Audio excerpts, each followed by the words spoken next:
ஆண்டவராகிய கிறிஸ்து இயேசுவிற்குள் அன்பாக அழைக்கப்பட்டு கிருபையாக ஒவ்வொரு நாளும் வழிநடத்தப்பட்டு வந்து கொண்டிருக்கும் சகோதர சகோதரிகள் உங்கள் யாவரையும் நம்முடைய பிதாவாகிய தேவனுடைய நல்ல நாமத்தினாலும் நம்முடைய அருமை ரட்சகர் கிறிஸ்து இயேசுவினுடைய வெளியேற பெற்ற நல்ல நாமத்தினாலும் கிருபையும் சமாதானமும் உண்டாவதாக என்ற அன்பின் வாழ்த்துதலோடு அடியன் சார்ந்திருக்கக்கூடிய தங்களுடைய உடன் அங்கத்தினராக காணப்படக்கூடிய நெய்வேலி ஐக்கியத்தில் உள்ள ஒவ்வொரு சகோதர சகோதரிகளுடைய அன்பு வாழ்த்துக்களையும் இந்த ஒரு நேரத்தில் நான் பகிர்ந்து கொள்கிறேன். அன்பிற்குரிய சகோதர சகோதரிகளே,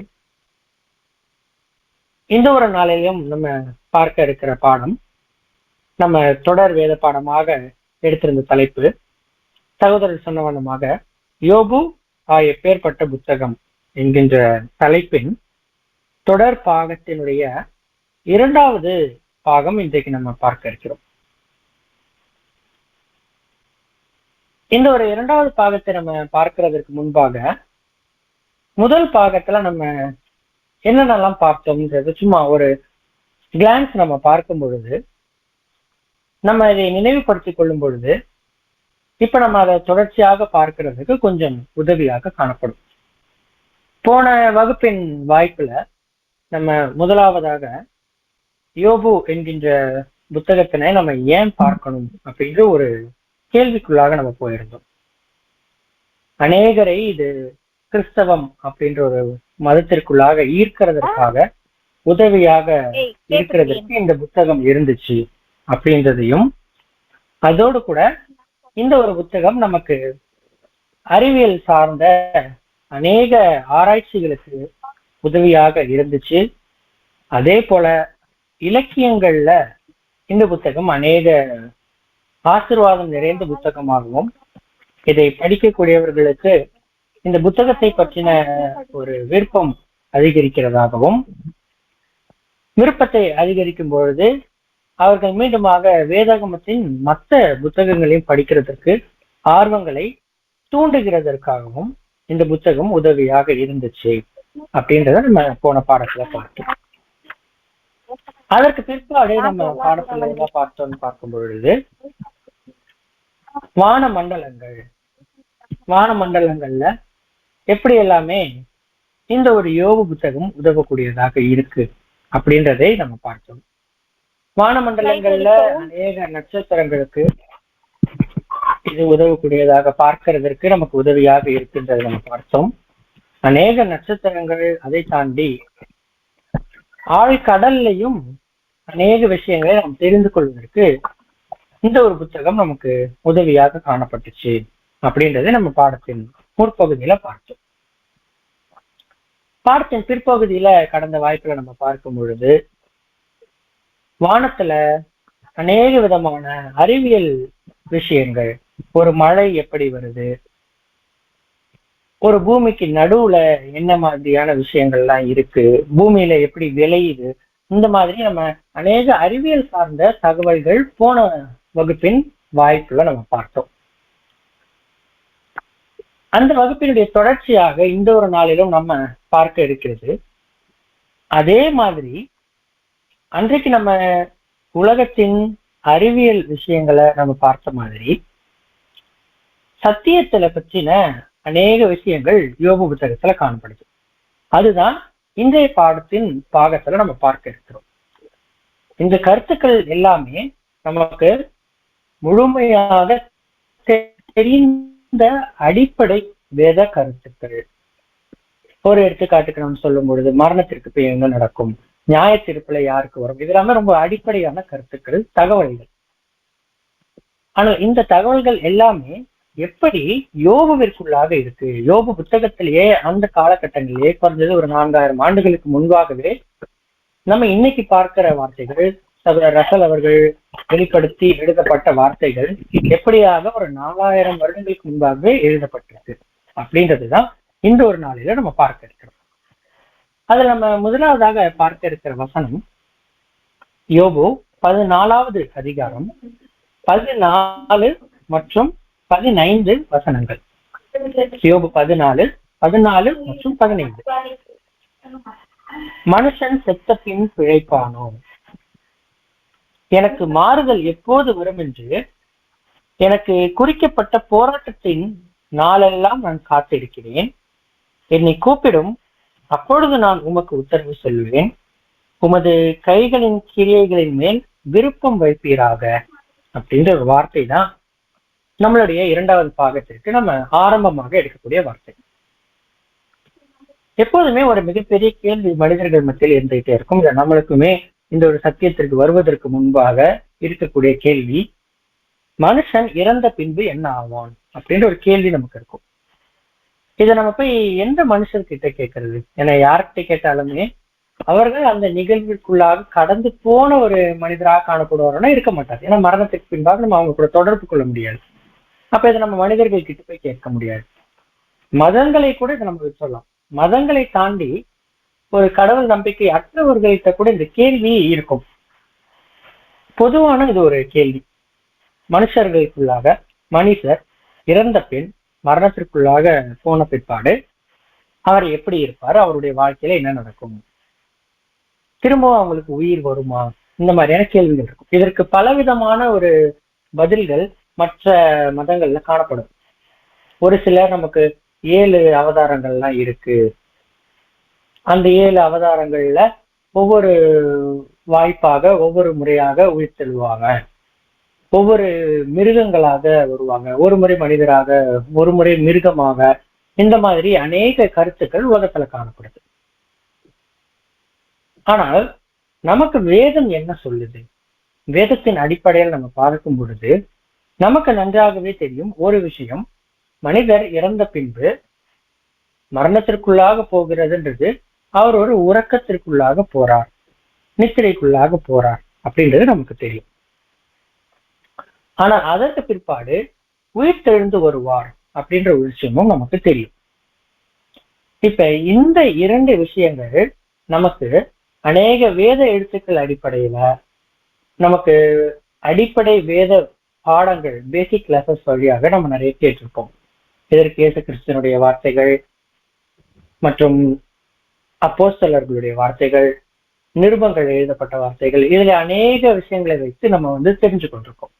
ஆனால் இங்க யோபு புத்தகத்துல இதற்கு நமக்கு ஒரு பதில் கிடைக்கக்கூடியதாக இருக்கு.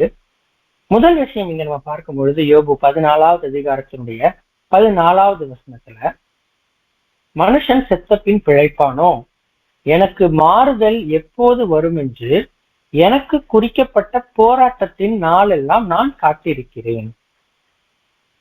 அப்ப ஒரு விஷயம் இங்க புரியுது, குறிக்கப்பட்ட நாள் வரைக்கும் நான் காத்திருக்கிறேன். அப்ப ஒரு நாள் அப்படின்றது குறிக்கப்பட்டிருக்கு. அந்த நாள் வர வரைக்கும், அந்த நாளை முன்பாகவே நான் எதிர்கொண்டு போறேன் அப்படின்னு போக முடியாது, காத்து இருக்கணும். அப்படி காத்து இருக்கும் பொழுது என்ன நடக்கும்னு பார்க்கிறோம்னா, ஒரு மாறுதல் அப்படின்றது வரப்போகுது அப்படின்றது இங்க கொடுக்கப்பட்டிருக்கு. ஆனா அது என்ன மாறுதல், எதற்காக காத்திருக்கணும், இந்த மாதிரி எந்த வகையான தகவல்களும் இந்த இடத்துல நமக்கு இல்லை. அப்ப இதை பத்தி கொஞ்சம் எக்ஸ்ட்ரா நம்ம தெரிஞ்சு கொள்றதற்கு இதே யோபு புத்தகத்தினுடைய 19வது அதிகாரத்தினுடைய 26, 27 வசனங்கள்ல நம்ம பார்க்கலாம். யோபு 19, 26, 27. இந்த என் தோல் முதலானவை அழுகி போன பின்பு நான் என் மாம்சத்தில் இருந்து தேவனை பார்ப்பேன், அவரை நானே பார்ப்பேன், அந்நிய கண்கள் அல்ல, என் கண்களே அவரை காணும். இந்த வாஞ்சையால் என் உள்ளிந்திரியங்கள் எனக்குள் சோர்ந்து போகிறது. இப்ப இந்த வசனமாக இருக்கட்டும், இல்ல இந்த கருத்துக்களாக இருக்கட்டும், ரொம்ப ஒரு எளிமையான கருத்துக்கள், இல்ல ஒரு அடிப்படையான வேத கருத்துக்கள். ஆனா இதெல்லாம் நமக்கு எதற்காக யோபு புத்தகத்துல பார்க்கும் பொழுது, நம்ம முன்பாக பார்த்திருந்தது அப்படின்றது முதற் பகுதி ஒரு அறிமுகம் கொடுக்கக்கூடிய ஒரு வகுப்பு, இன்ட்ரோடக்டரி கிளாஸ். அந்த அறிமுகம் கொடுக்கக்கூடிய வகுப்புல நம்ம உலக பிரகாரமான விஷயங்களை பார்த்தோம். அதே அறிமுகம் கொடுக்கக்கூடிய வகுப்பினுடைய 2வது பாகமாக தான் நம்ம பார்க்கிறது இந்த பாடம், நம்மளுடைய ஆவிக்குரிய வாழ்க்கையின் ஒரு சில கருத்துக்கள். நம்மளுடைய பாடம் ஆரம்பத்துல ஒரு எளிமையான தெரிந்த கருத்துக்கள் அடிப்படையில ஆரம்பிச்சு கொஞ்சம் கொஞ்சமாக நம்ம உள்ள ஆராய்ச்சிகளுக்குள்ளாக கடந்து போக போறோம். அந்த வகையில இப்ப நம்ம பார்க்கிற கருத்துக்கள் ரொம்ப எளிமையாக இருக்கு அப்படின்ற ஒரு சில எண்ணங்கள் நமக்கு வரும்பொழுது போக போக இதுல அநேக பாடங்கள் நம்ம கற்றுக்கொள்றதுக்கு தேவன் கிருபைகள் கொடுக்கும் பொழுது நமக்கு அது ஆசீர்வாதமாக அமையும். அந்த வகையில முதலாவது விஷயமாக நம்ம பார்க்கிறது உயிர்த்தெழுதல் மற்றும் மரணத்திற்குள்ளாக போகும்போது என்ன நடக்கும் அப்படின்ற ஒரு விஷயத்தை பற்றி யோபு என்ன சொல்றார் அப்படின்றத நம்ம பார்க்கிறோம். அப்ப முதல் விஷயமாக நமக்கு யோபு 14வது அதிகாரத்தினுடைய 14-15 வசனங்கள்ல நமக்கு ஒரு பதில் கிடைச்சிருச்சு. ஒரு மாறுதல் அப்படின்றது வரும், அந்த நாள் வர வரைக்கும் காத்திருக்கணும். அதே விஷயம் யோபு 19வது அதிகாரத்தினுடைய 26-27 வசனங்கள்ல வாசிக்கும் பொழுது கொஞ்சம் அதிகமான தகவல்கள் நமக்கு கிடைக்கக்கூடியதாக இருக்கு. முதல் தகவல், இந்த என் தோல் முதலானவை அழுகி போன பின்பு அப்படின்றது எதை குறிக்கிறதாக இருக்குன்னு பார்க்கும் பொழுது மரணத்திற்குள்ளாக போறாங்க. மரணத்திற்குள்ளாக போன பிற்பாடு அவர்களுடைய மாமிசமாக இருக்கக்கூடிய தோல் அழுகி போகிறதை பார்க்கிறோம். இரண்டாவது, அந்த யோபு 19வது அதிகாரத்துடைய 26-27 வசனங்களை பார்க்கும் பொழுது அவரை நானே பார்ப்பேன், அந்நிய கண்கள் அல்ல, என் கண்களே அவரை காணும். அப்ப இந்த இடத்துல அந்த மாம்சம் அழியுது. அழிந்த பிற்பாடு இங்க என்ன சொல்லப்படுதுன்னா, நான் திரும்பி மாம்சமாக தேவனை பார்ப்பேன் அப்படின்ற ஒரு வார்த்தை இங்க கொடுக்கப்படுது. ஏன்னா அவரு இங்க சொல்ற வார்த்தை ரொம்ப தெளிவாக இருக்கு. அந்நிய கண்களால் அல்ல, என் கண்களே அவரை காணும். அதோடு கூட நான் என் மாம்சத்தில் இருந்து தேவனை பார்ப்பேன் அப்படின்ற ஒரு வார்த்தையுமே இங்க சொல்லியிருக்கிறார். பொதுவாக நம்ம தேவனை பார்க்கிறது அப்படின்றது வந்து ஒரு விசுவாசம் மக்கள் ஜனங்கள் மத்தியில அநேகருக்கு இருக்கு. ஆனால் அவங்களுக்கு இருக்கக்கூடிய ஒரு விசுவாசம் என்னன்னு பார்க்கும் பொழுது பரலோகம் போனால்தான் தேவனை பார்க்க முடியும் அப்படின்ற ஒரு விசுவாசம் அவங்களுக்கு இருக்கு. ஏன்னா தேவன் ஆவியாக இருக்கிறார், நம்ம இந்த மாம்சத்துல இருந்துட்டு தேவனை பார்க்க முடியாதுன்றது அநேக விசுவாசம் காணப்படுது. ஆனால் இங்க கொடுக்கிற ஒரு வார்த்தை நம்ம வந்து பார்க்கிறோம், பூலோகத்தில் இருந்தே தேவனை பார்க்க முடியும் அப்படின்ற ஆங்கிள் தான் இங்க வசனம் நமக்கு காணப்படுது. ஏன்னா மாம்சத்தில் இருந்தே நான் அவரை காண்பேன் அப்படின்ற ஒரு வார்த்தை இங்க காணப்படுது. அப்ப இதை குறித்ததான விளக்கங்கள் அவர்களுக்கு தெரியுமான்னு கேட்டா உலகத்துல இருக்கிறவர்களுக்கு அது தெரியாது. ஆனால் இது எதை குறிக்கிறதாக இருக்குன்னு பார்க்கும் பொழுது இது மரித்து போன பிற்பாடு உயிர் தெழுந்து வரக்கூடிய விஷயத்தை குறிக்கக்கூடியதாக, மீண்டுமாக உயிர் தெழுந்து வந்து அவர்களுடைய கண்கள் நேரடியாக அது தேவனை பார்க்கும் இங்க நம்ம பார்க்கறது இல்லை, தேவனை உணரக்கூடியது, தேவன் செஞ்சிருக்கிற அதிசயங்கள், உயிர் தெழுதல், இது எல்லாவற்றையும் பார்க்கிறது. இதுதான் மீண்டுமாக அவர்கள் உயிர் தெழுந்து வந்து பார்க்கிற விஷயம். இப்ப நம்ம மீண்டுமாக வசனத்தை படித்து பார்க்கும் பொழுது இந்த என் தோல் முதலானவை அழுகி போன பின்பு, முதலாவது மற்றாரு மரித்த பிற்பாடு அவர்களுக்குள்ளாக அந்த தோல் எல்லாமே அழுகி போயிருது. அதெல்லாம் அழுகி போன பிற்பாடு மாம்சத்துல இருந்து தேவனை பார்க்கிறாங்க. அந்நிய கண்கள் அல்ல, என் கண்களே அவரை காணும். அப்ப இங்க இந்த என் தோல் முதலானவை அப்படின்ற ஒரு வார்த்தையை நம்ம பார்க்கிறோம், அழுகி போன பின்பு. இந்த தோல் அப்படின்ற ஒரு வார்த்தை எதை குறிக்கிறதாக இருக்கு, இல்லை என்ன அடையாளத்தை குறிக்கிறதாக இருக்குன்னு பார்க்கும் பொழுது அவர்களுடைய ஞாபகம், நான் யாரு அப்படின்ற ஞாபகம். மரிக்கும் பொழுது அவர்களுக்கு அந்த ஞாபகம் அப்படின்றது இருக்காது. ஆனா மீண்டுமாக உயிர் தெழுந்து வரும்பொழுது அவர்களே அதை பார்க்கிறதை குறிக்கிறதாக இருக்கு. மீண்டுமாக அவர்களுடைய எண்ணங்களை, அவர்களுடைய ஞாபகமே அதற்கு உதவக்கூடியதாக இருக்கு. இதுதான் ஒரு மரணம் பற்றின சத்தியம். நமக்கு அநேக புதிய ஏற்பாட்டின் விஷயங்களை வைத்து, பழைய ஏற்பாட்டின் அநேக விஷயங்களை வைத்து கூட நம்ம பார்த்திருப்போம். ஆனால் யோபு புத்தகத்தை நம்ம பிரத்யேகமாக பார்க்கும் பொழுது அதுல இருந்து நமக்கு கிடைக்கக்கூடிய ஒரு பதில், மரணத்திற்குள்ளாக போகும், மாம்சம் அழுகி போகும், மீண்டுமாக உயிர்த்தெழுப்பப்படுவாங்க. உயிர்த்தெழுப்பப்படும் பொழுது அவர்களுடைய ஞாபகம் மீண்டுமாக வரும். அதோடு கூட அவர்களுடைய கண்கள் தேவன் செய்திருக்கக்கூடிய அநேக விதமான அதிசயங்களை பார்ப்பாங்க. ஏன்னா இங்க நம்ம பார்க்கிறோம், அந்நிய கண்களால் அல்ல, என் கண்களேன்னு பார்க்கும் பொழுது அவர்கள் மரிக்கிறப்ப அவர்களுக்கு இருந்த அதே ஞாபகம் மீண்டுமாக அந்த ஞாபகம் மீண்டுமாக அவளுக்கு கொடுக்கப்படும். அப்ப இதுதான் ஒரு விளக்கம். ஒரு வசனம் ஆவிக்குரிய வகையில ஒரு கருத்திற்கு, ஒரு கான்செப்டுக்கு நமக்கு கிடைக்கக்கூடிய பதிலாக இருக்கு. இப்ப இந்த மரணம் அப்படின்ற ஒரு விஷயத்தை நம்ம பார்த்துட்டு இருக்கும் பொழுது இதற்கு கூடவே நமக்கு இன்னொன்னு கிடைக்கக்கூடியதாக இருக்கு, இல்ல இதற்கு ஒத்து போகக்கூடிய ஒரு கருத்தை நம்ம பார்க்கிறதாக இருக்கு. அது எங்க இருக்கு நம்ம பார்க்கும் பொழுது யோபு 33வது அதிகாரம் 22 24 வசனங்கள். யோபு 33 22 24. அவன் ஆத்துமா பாதாளத்திற்கும் அவன் பிராணன் சாவுக்கும் சமீபிக்கிறது. 1000 ஒருவனாகிய தாமாசி பண்ணுகிற தூதனானவர் மனுஷருக்கு தம்முடைய நிதானத்தை அறிவிக்கும்படிக்கு அவனுடைய அனுசாரியாய் இருந்தாரேயாகில்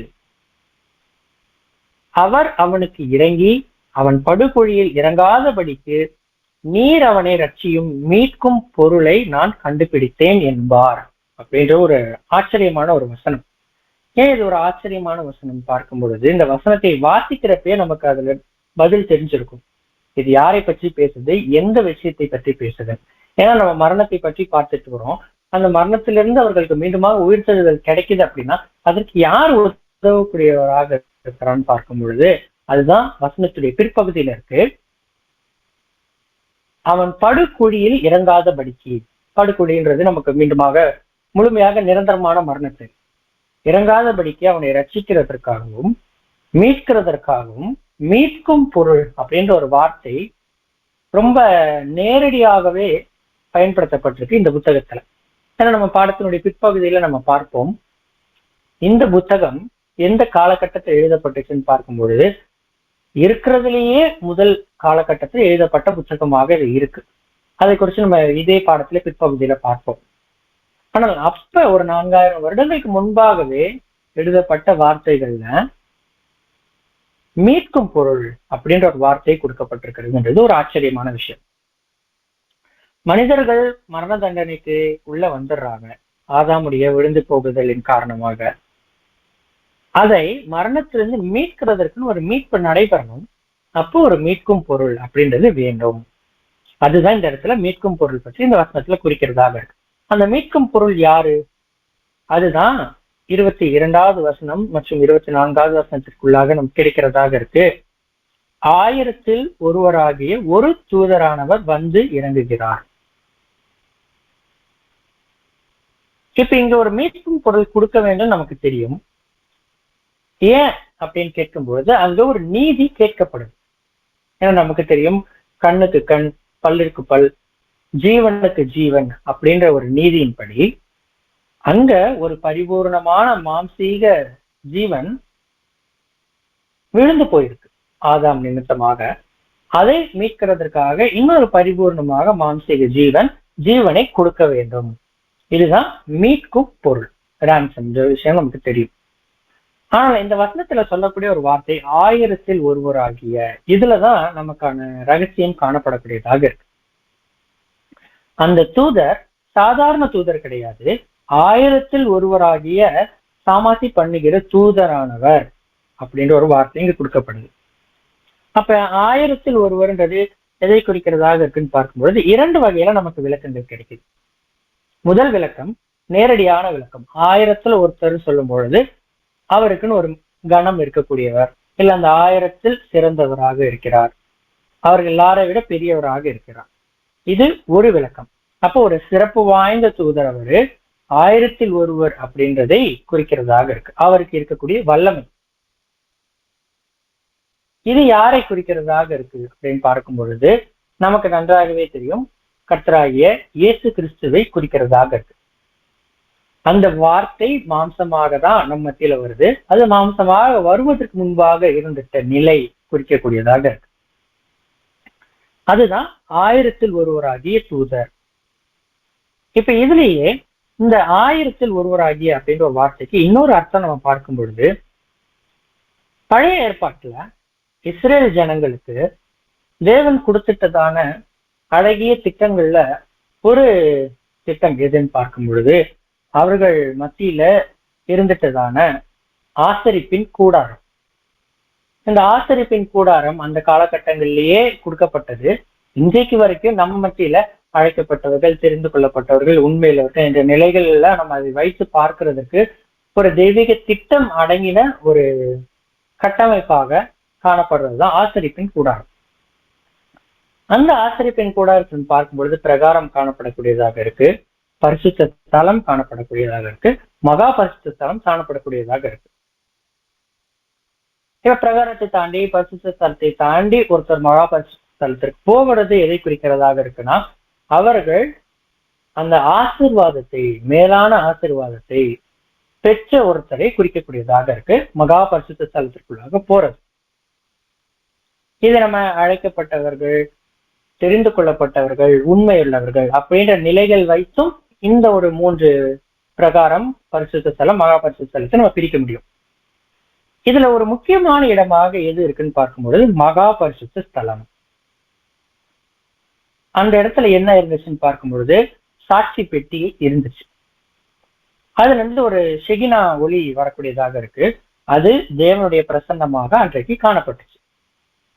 ஆனா இங்க நமக்கு அதுல இருக்கக்கூடிய பாடம் என்னன்னு பார்க்கும் பொழுது, அந்த குறிப்பாக மகா பரிசுத்த ஸ்தலத்தினுடைய அளவு ஒரு முழங்கல்ல நம்ம அளக்கும் பொழுது அதனுடைய நீளம், அகலம், உயரம் இது எல்லாமே எத்தனை முழம் இருந்துச்சுன்னு பார்க்கும் பொழுது 10 முழங்கள். இது நமக்கு வசனங்களை வாசி பார்த்தோம்.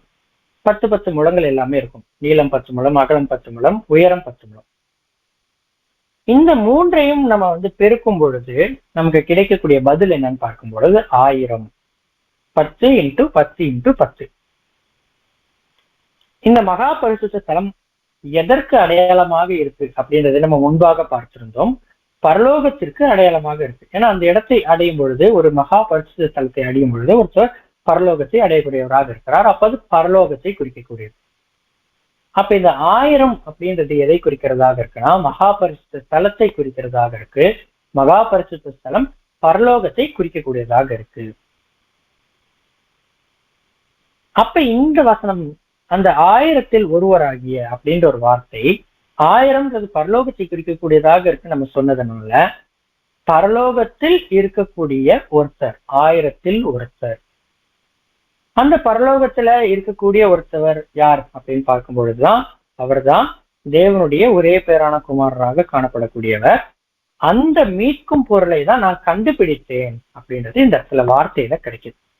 இப்ப இந்த இடத்துல யோபுவிற்கு இதை பற்றின அறிவு இருந்திருக்குமா அப்படின்னு கேட்டா கண்டிப்பாக இருந்திருக்காது. ஏன்னா அவருக்கு இந்த மீட்கும் பொருள் குறித்ததான விஷயங்கள் குறித்து எப்படியாக இருந்திருக்கும் நம்மளால சொல்ல முடியாது. அதற்கான வாய்ப்புகள் மிக மிக கம்மி. அதையும் தாண்டி அவருடைய காலகட்டங்கள் நம்ம பிற்பகுதியில பார்ப்போம். ஒரு நியாயப்பிரமாணம் அப்படின்ற ஒரு விஷயமே இல்லாத காலகட்டங்கள். அப்ப அவருக்கு இதெல்லாம் தெரிஞ்சிருக்கிறாரு, மீட்கும் பொருள்ன்ற விஷயம்லாம் தெரிஞ்சிருக்கிறது. ஆனால் இந்த இடத்துல அவருக்கு கிடைக்கக்கூடிய இல்ல நமக்கு கிடைக்கக்கூடிய பதில் என்ன அப்படின்னு பார்க்கும் பொழுது, ஒன்று மரிக்கக்கூடியதுன்றது நடைபெறும், மரணத்திற்கு பிற்பாடு உயிர்த்தெழுதல்ன்றது நடைபெறும். அந்த ஒரு உயிர்த்தெழுதல் யார் மூலமாக கிடைக்கும் அப்படின்னு பார்க்கும் பொழுது கர்த்தராகிய இயேசு கிறிஸ்து ஒரு மீட்கும் பொருளாக மாறும் பொழுது கிடைக்கக்கூடியதாக இருக்கின்றதுதான் நமக்கு கிடைக்கக்கூடிய பதில். ஏன்னா நம்ம நிறைய பாடங்களை பார்த்திருப்போம். முக்திதாக்கள் அநேகர் காணப்பட்டாங்க, தீர்க்கதரிசிகள் அநேகர் காணப்பட்டாங்க. அவர்கள் மத்தியில பேசக்கூடிய ஒரு வார்த்தைகள், எழுதக்கூடிய ஒரு வார்த்தைகள், இது எல்லாமே அநேக விஷயங்கள் அவங்களுக்கே புரியாது. அப்படி இருந்தும் அதை அவர்கள் எழுதுறாங்க. அந்த வகையில தான் இந்த ஒரு புத்தகம் நமக்கு முதல் பாடத்தில் நம்ம பார்த்திருந்தபடி இதை யார் எழுதுனா அப்படின்றதே நமக்கு தெரியாத ஒரு புதிராக காணப்படுது. ஏன்னா ஆகமங்கள் நம்மளால ஈஸியா சொல்லிட முடியும், மோசே எழுதுறதாக இருந்துச்சு. அதை தாண்டி வரக்கூடிய எல்லா விஷயங்கள்லயுமே தலைப்பிலேயே நமக்கு காணப்படும். யார் அதை எழுதியிருக்கிறா, ஒரு சங்கீதமாக இருக்கட்டும், நீதிமொழிகளாக இருக்கட்டும், இதுல அவங்களே சொல்லியிருப்பாங்க. ஆனா அந்த யோபு புத்தகத்தினை மட்டும் நம்ம பார்க்கும் பொழுது அநேக விஷயங்கள் ஒவ்வொரு இடத்துல இது யோபுவே சொல்லிட்ட மாதிரி இருக்கும். ஆனால் அநேக இடங்கள்ல அது யோபுவை தாண்டி காணப்பட்டிருக்கும். இந்த மாதிரி அநேக குழப்பங்கள் வரும் பொழுதுதான் இதை குறித்து அநேக சர்ச்சைகளும் வரக்கூடியதாக இருக்கு. அது இந்த பாடத்தின் பிற்பகுதியில பார்ப்போம். அப்ப இதை யார் எழுதுனா அப்படின்றதற்குள்ளாக நம்ம கடந்து போகிறதுக்கு முன்பாக நம்ம முன்னாடி பார்த்த பாடத்தின் ஞாபகத்தின்படி இது தேவ ஆவியினால் எழுதப்பட்டுச்சு. அப்படின்றது மட்டுமே நம்மளால சொல்ல முடியும். அந்த தேவ ஆவியினால் எழுதப்பட்ட வார்த்தைகள் இந்த காலகட்டத்துல நமக்கு மறைக்கப்பட்ட சத்தியங்களை வெளிப்பார்க்கக்கூடியதாக இருக்கு. இப்ப இதுல நம்ம அடுத்து பார்க்க இருக்கிற ஒரு கான்செப்ட் என்ன அப்படின்னு பார்க்கும் பொழுது, யோபு 5வது அதிகாரத்தினுடைய 19வது வசனம். யோபு 5:19. 6 இக்கட்டுகளுக்கும் உம்மை நீங்களாக்குவார், 7வதிலும் பொல்லாப்பு உம்மை தொடாது. இப்ப இந்த வசனங்கள் பெயர் சபைகள்ல அநேகர் பயன்படுத்தக்கூடியதாக இருக்கும். இப்ப மீண்டுமாக நம்ம நன்றாக பார்த்து வந்தோம்னா தெரியும், இது எல்லாமே நம்முடைய காலகட்டத்தை மட்டுமே நம்ம பேசிக்கிட்டு வர வார்த்தைகள். நம்முடைய காலகட்டத்துக்கு புரிதான அநேக மறைக்கப்பட்ட விஷயங்கள் இப்பதான் வெளிப்படக்கூடியதாக இருக்குன்றதுல இதுவும் ஒரு விஷயம். இந்த 6 இக்கட்டுகள் என்ன, 7வது பொல்லாப்பு அப்படின்னா என்ன, இல்ல 7வதிலும் பொல்லாப்பு உங்களை தொடாது அப்படின்னா என்ன அப்படின்றதுக்குள்ளாக நமக்கு கடந்து போகலாம். இந்த வசனம் தேவனுடைய சிருஷ்டிப்பின் ஒவ்வொரு நாளிலும் இருக்கக்கூடிய பிரிவுகளை குறிக்கிறதாக இருக்கு. இது நமக்கு நன்றாகவே தெரிந்த விஷயம். தேவன் சிருஷ்டிக்கக்கூடிய நாட்கள்ல நம்ம ஒவ்வொரு நாளையுமே 1000 வருடங்களாக நம்ம பிரிச்சு வச்சிருப்போம். அப்ப இப்ப நம்ம இருக்கிற காலம் எது அப்படின்னு பார்க்கும் பொழுது 7வது நாளினுடைய காலகட்டத்தை நம்ம காணப்படுறோம். இந்த 7000 அப்படின்ற ஒரு கணக்கு நம்ம மத்தியில் கடப்படுது. இன்னுமாக சொல்லும்போது நம்ம கிறிஸ்துவனுடைய 1000 வருட அரசாட்சிக்குள்ளாக கடந்து இருக்கிறோம், இல்ல அதனுடைய ஆரம்ப காலகட்டங்களில் நம்ம காணப்படுறோம். உண்மையாக பார்க்கும் பொழுது, இல்ல வேறொரு கோணத்துல இதை நம்ம சொல்லும் பொழுது, நம்ம இருக்கிறது அப்படின்றது கடைசி நாள். அப்ப இந்த கடைசி நாள் அப்படின்றதுதான் நியாய தீர்ப்பின் நாளாகவும் காணப்படக்கூடியதாக இருக்கு இந்த 1000 வருடங்கள். அப்ப இங்க ஒரு 1000 வருடம் நம்ம முன்னாடி கிடைச்சிருச்சு கணக்காக இருக்குன்னா, மீதி அப்ப எவ்வளவுதான் இருக்குன்னு கேட்கும் பொழுது 6000 வருடங்கள் காணப்படுது. ஏன்னா நமக்கு 7 அப்படின்றது நமக்கு நாட்கள் கிடைக்கக்கூடியதாக இருக்கு. 7ஆம் நாளில் தேவன் ஓய்ந்திருந்த வார்த்தைகள் வந்து பார்த்திருப்போம். அப்ப மீதி இருக்கக்கூடிய 6 அப்படின்ற எண்கள் 6000 வருடங்களை குறிக்கக்கூடியதாக. இப்ப நமக்கு இந்த வசனம் புரியும். 6 இக்கட்டுகளுக்கு உம்மை நீங்களாக்குவார்னா, முன்பாக இருந்துட்ட 6000 வருடங்களிலும் காணப்பட்டதான விழுந்து போகுதல் நிமித்தமாக வந்துட்ட சாபங்கள், வலிகள், இது எல்லாமே அதுல இருந்துட்டதான இக்கட்டுகள்.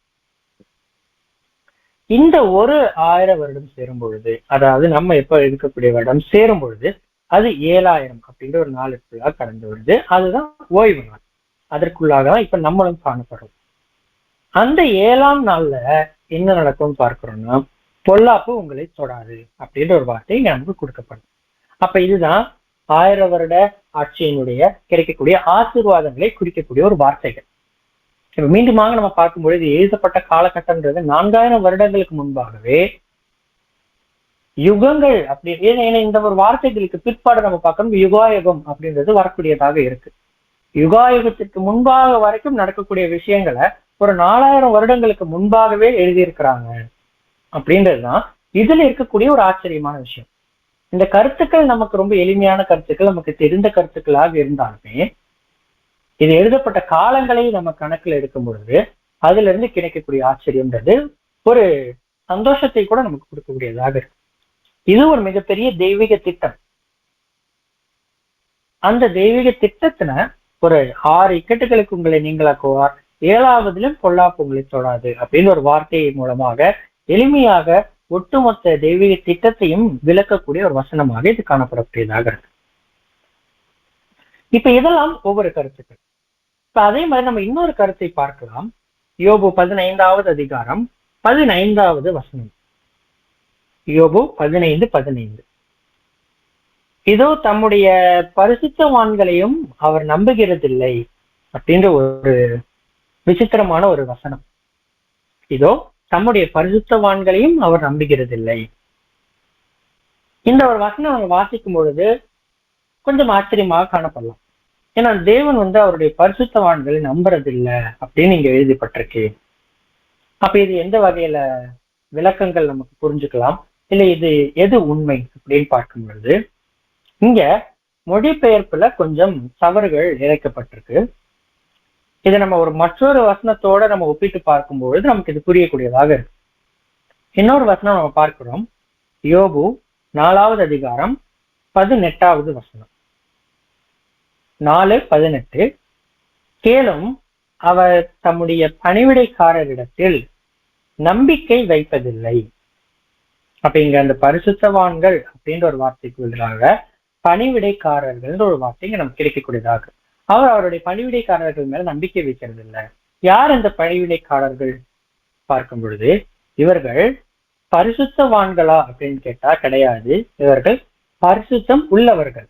யாரு பரிசுத்தம் உள்ளவர்கள்? தேவ தூதர்கள். தேவனுடைய தூதர்கள் மேல அவர் முழு நம்பிக்கை வைக்கிறது இல்லை அப்படின்றதுதான் இங்க கேட்கக்கூடிய ஒரு விளக்கம்.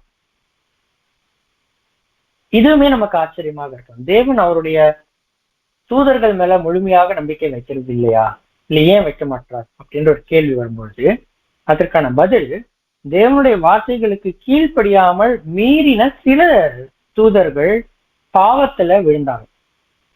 இது நமக்கு நன்றாகவே தெரிந்த ஒரு விஷயம். அந்த வகையில அவர்கள் விழுந்து போன தூதர்களாக மாறிட்டாங்க. அந்த விழுந்து போன தூதர்கள் மேல தேவன் என்றைக்குமே நம்பிக்கை வைக்கிறது இல்லை. இந்த ஒரு சத்தியம் பரலோகத்தை பற்றி, பரலோக ஜீவிகள் பற்றி, பரலோகத்திலிருந்து சில தூதர்கள் விழுந்து போன நிலைகளை பற்றி சொல்ற வார்த்தையாக இருக்கு. ஏன்னா நமக்கு 2 பேதுரு 2வது அதிகாரம் 4வது வசனத்துல நமக்கு காணப்படுது, பாவம் செய்த தூதர்களை தேவன் தப்ப விடாமல் அப்படின்ற ஒரு வார்த்தை இங்க நமக்கு கிடைக்கும். அப்ப இங்க நமக்கு பார்க்கக்கூடிய ஒரு வசனம் என்னன்னு பார்க்கும் பொழுது, தேவன் தம்முடைய பணிவிடைக்காரர்களிடத்தில் நம்பிக்கை வைப்பதில்லைன்னா அவர்கள் விழுந்து போன பணிவிடைக்காரர்களை குறிக்கக்கூடியதாக இந்த இடத்துல பார்க்கப்படுது. அப்ப இதுவும் ஒரு கருத்தாக காணப்படுது. நம்ம பாடத்தின் முற்பகுதியில இல்ல முதல் பகுதியில நம்ம சொல்லும் பொழுது இதை நம்ம ஒரு கோர்வையாக நம்ம பார்க்க போறது இல்லை.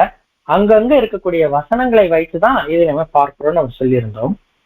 ஆனால் இந்த ஒரு முதல் 2 பாடங்கள் நமக்கு ரொம்பவே வெவ்வேறு இடங்கள்ல சிதறின மாதிரி நமக்கு தோன்றக்கூடியதாக இருக்கும். ஆனால் இந்த பகுதிகள் நம்ம எப்படியாக இது அமைக்கப்பட்டிருக்கு பார்க்கும் பொழுது ஒவ்வொரு தலைப்பின் அடிப்படையில இல்ல ஒவ்வொரு கருத்தின் அடிப்படையில அமைக்கப்பட்ட பகுதிகளாக இது காணப்படுறதுனால இந்த ஒரு பாடத்தை நம்ம எந்த கோணத்துல பார்க்கணும்னா தலைப்புகள் அடிப்படையில பார்க்கணும். முதலாவதாக நம்ம எந்த தலைப்புல பார்த்தோம்? மனிதன் இறந்து போன பின் என்ன நடக்கும் அப்படின்ற தலைப்புல பார்த்தோம். அடுத்து உயிர்த்தெழுதல்ன்ற தலைப்புல பார்த்தோம். 3வதாக யாரு உயிர்த்தெழுந்து கொண்டு வரா, இல்ல யாரு அதற்கான ஒரு விலை மீட்கும் பொருளை கொடுக்கிறா அப்படின்ற ஒரு கோணத்துல பார்த்தோம். 4வதாக அந்த ஒரு 7 நாட்கள் எப்படியாக யோபுவில் பெயரிடப்பட்டிருக்கு இல்ல குறிக்கப்பட்டிருக்குன்னு பார்த்தோம். அதே விதத்துல 5வதாக ஒரு சில தூதர்களுடைய கருத்துக்களை பற்றி பார்த்தோம். அடுத்ததாக நம்ம பார்க்க இருக்கிற ஒரு தலைப்பு இல்ல கிளை தலைப்பு என்னன்னு பார்க்கலாம். யோபு 10வது அதிகாரம் 8-12 வசனங்கள். யோபு 10வது அதிகாரம் 8-12 வசனங்கள். உம்முடைய கரங்கள் என்னையும் எனக்குரிய எல்லாவற்றையும் உருவாக்கி அப்படின்ற ஒரு வார்த்தையோட இந்த ஒரு பாகம் நமக்கு ஆரம்பிக்கக்கூடியதாக இருக்கு. உம்முடைய கரங்கள் என்னையும் எனக்குரிய எல்லாவற்றையும் உருவாக்கி படைத்திருந்தும் என்னை நிர்மூலமாக்குகிறீர். களிமண் போல என்னை உருவாக்கினீர் என்பதையும் என்னை திரும்ப தூளாக போக பண்ணுவீர் என்பதையும் நினைத்தருளும். நீர் என்னை பால் போல் வார்த்து தயிர் போல் உடைய பண்ணினீர் அல்லவோ. தோலையும் சதையையும் எனக்கு தரித்து எலும்புகளாலும் நரம்புகளாலும் என்னை இசைத்தீர். இப்ப இந்த வசனம் எதை குறித்து பேசக்கூடியதாக இருக்குன்னு பார்க்கும் பொழுது தேவன் சிருஷ்டித்து செஞ்ச முறையை பற்றி குறிக்கக்கூடியதாக இருக்கு. மீண்டுமாக நம்ம நினைவுபடுத்தணும், இந்த வசனங்கள் எழுதும் பொழுது 4000 வருடங்களுக்கு முன்பாக. அப்ப அவர் பேசக்கூடிய இல்ல அங்க பேசக்கூடிய வார்த்தைகள் பார்க்கிறோம். நீர் என்ன பால் போல வார்த்து தயிர் போல உரைய பண்ணி நீர்ன்ற ஒரு வார்த்தைகள் அவருடைய காலகட்டத்திற்கு ஏற்ற வார்த்தைகளாக இருக்கலாம். ஏன்னா அவருடைய காலகட்டத்துல அநேக மாடுகள் இருந்துச்சு, அநேக ஆடுகள் வச்சிருந்தாங்க. இது எல்லாமே அவங்களுக்கு ரொம்ப எளிமையான கருத்துக்களாக இருந்திருக்கலாம், பால் தயிர் இவற்றை பேசுறது. ஆனா தோலையும் சதையையும் எனக்கு தரித்து எலும்புகளாலும் நரம்புகளாலும் என்னை இசைத்தீர், இப்படிப்பட்ட வார்த்தைகள் ஒரு 4000 வருடத்திற்கு முன்பாக இருந்துட்டவர்களுக்கு எப்படிப்பட்ட அறிவு இருந்திருக்கும் அப்படின்றதற்கு ஒரு சின்ன எடுத்துக்காட்டு. ஏன்னா இன்றைக்கு தேதி வரைக்கும் உலகத்துல காணப்படக்கூடிய பெயர் சபைகள்ல அநேக படங்கள்ல நம்ம பார்க்கலாம். ஆதாமினுடைய படைப்பை குறித்து காண்பிப்பாங்க. எப்படியாக காண்பிப்பாங்கன்னு பார்க்கும்பொழுது, அவர் மனுஷனை மண்ணினால உண்டாக்குனார்ன்ற வார்த்தையை பார்த்ததுனால ஒரு மண் மாதிரி ஒரு சின்ன குன்று சென்றிருப்பாங்க. அந்த குன்றிற்குள்ளாக இருந்து ஒரு மனிதர் அசைந்து வர்றது நம்ம நினைச்சு பார்த்திருக்கலாம், நிறைய படங்கள்ல பார்த்திருக்கலாம் ஆதாமை பற்றி. அவர் அப்படியே உட்காருவாரு, மண் கொட்டிக்கொண்டே இருக்கும். அதுதான் இன்றைக்கு வரைக்கும் அநேகருக்கு இருக்கக்கூடிய புரிதல். ஏன்னா மண்ணில இருந்து உருவாக்குனார்ன்ற ஒரு வார்த்தையை பார்க்கிறவங்க. ஆனால் அது அப்படி கிடையாது. வசனம் நமக்கு ரொம்ப தெளிவாக சொல்லக்கூடியதாக இருக்கு. மனுஷரை எப்படியாக உண்டாக்குனான்னு பார்க்கும் பொழுது படிப்படியாக உண்டாக்குறார். ஒன்று, பால் போல வார்த்து தயிர் போல உரைய பண்ணுகிற விஷயத்தை இது காண்பிக்கிறதாக இருக்கு. ஏன்னா தயிர் அப்படின்றது கிடைக்கணும் அப்படின்னா அது உரைய பண்ணக்கூடிய செயல்களுக்குள்ளாக போகணும். அதே மாதிரி பால் அப்படின்றது அதற்கு கண்டிப்பாக முன்பாகவே தேவை. அப்போ ஒரு காரணின்றது இருந்து அதுல இருந்துதான் அடுத்த பொருள் கிடைக்கக்கூடியதாக இருக்கு.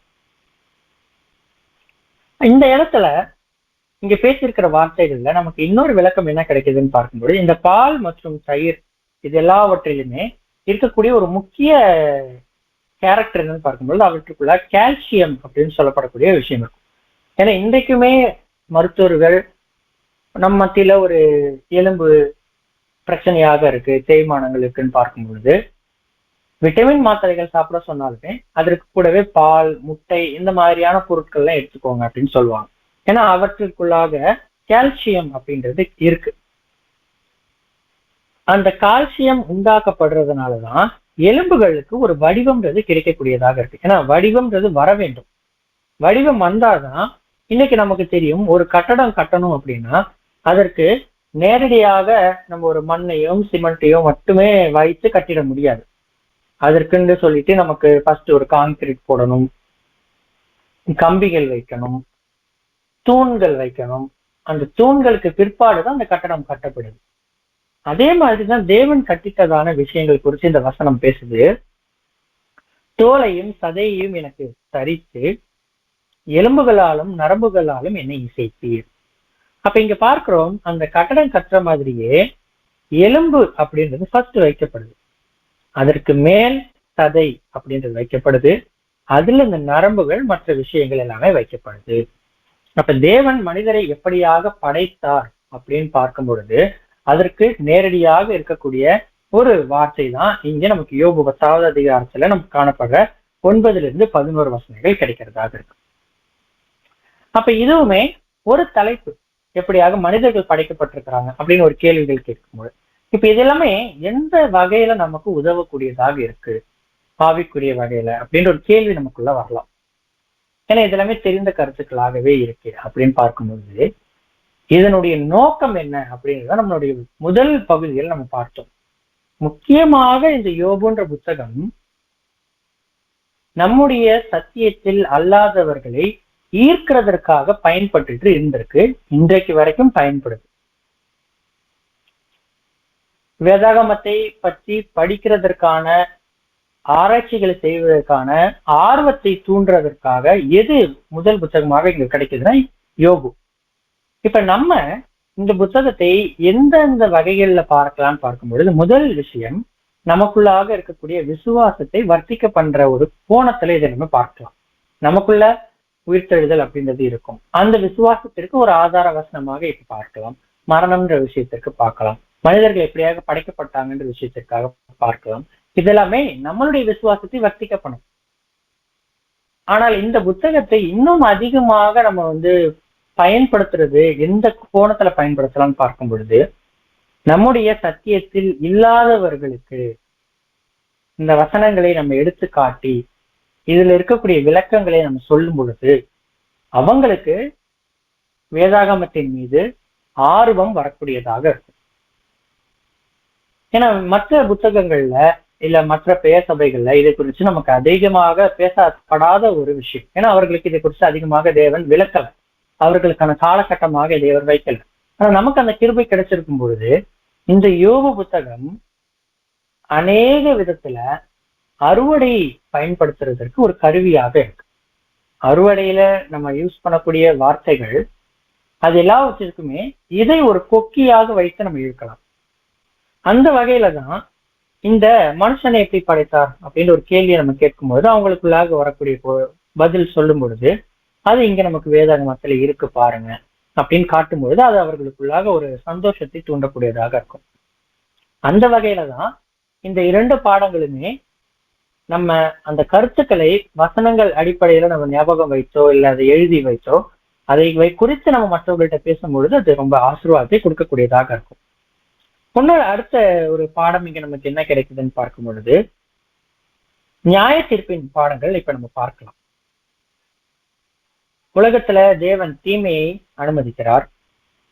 அந்த தீமையை அனுமதித்த பிற்பாடு அநேக வேதனைகள் கடந்து வரக்கூடியதாக இருக்கு. உலகம் துன்பத்திற்குள்ளாக போகக்கூடியதாக இருக்கு. அதற்கு பிற்பாடு என்ன நடக்குதுன்னு பார்க்கும்போது இங்க இருக்கக்கூடிய பாவிகள் மேல தேவன் நியாயம் தீர்ப்பும் பண்ண போறார்.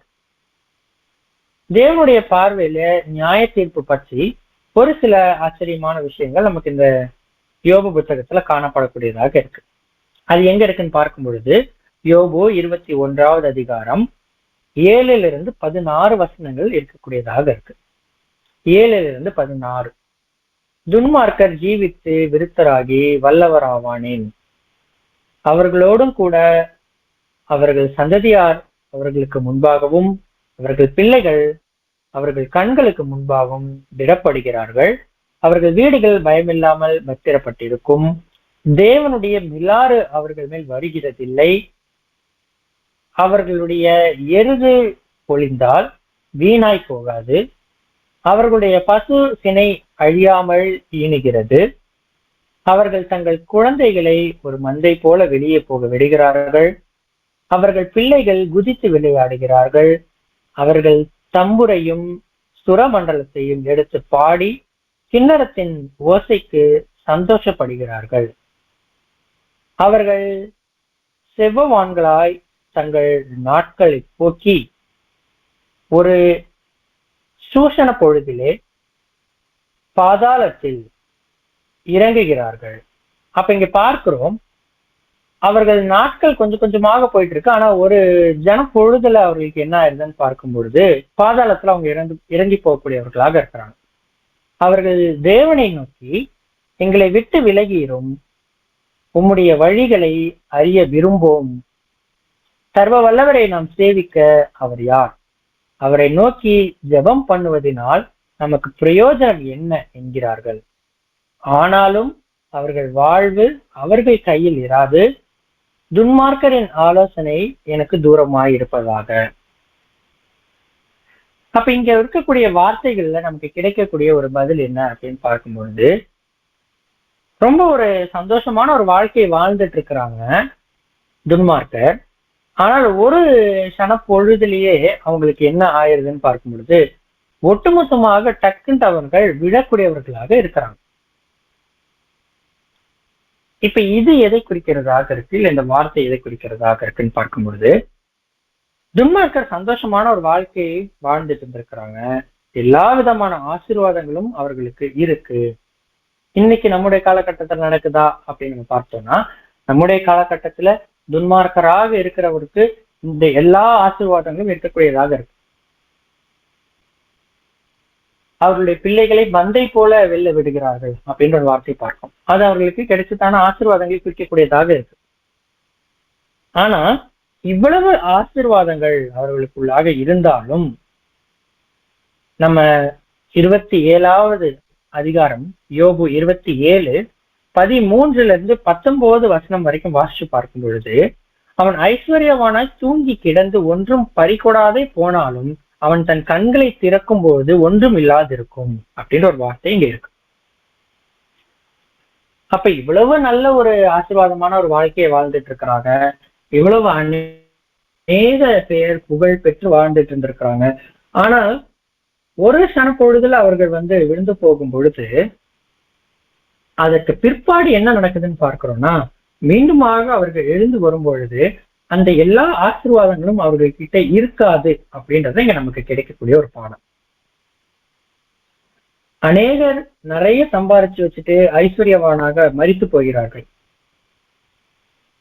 ஆனால் அவர்கள் மீண்டுமாக வரும்பொழுது நமக்கு இங்க கிடைக்கிற பாடம் என்னன்னா, அவர்களுக்கு பெயர் இருக்கும், இவர்கள் தான் அப்படின்றதை பற்றி நம்ம தெரிஞ்சு கொள்ளலாம். ஆனா அவர்களுக்கு இருக்கக்கூடிய புகழ் மற்றும் அவர்களுக்கு இருக்கக்கூடிய சொத்து இது எதுவுமே அவங்களுக்கு அன்னைக்கு இருக்காது.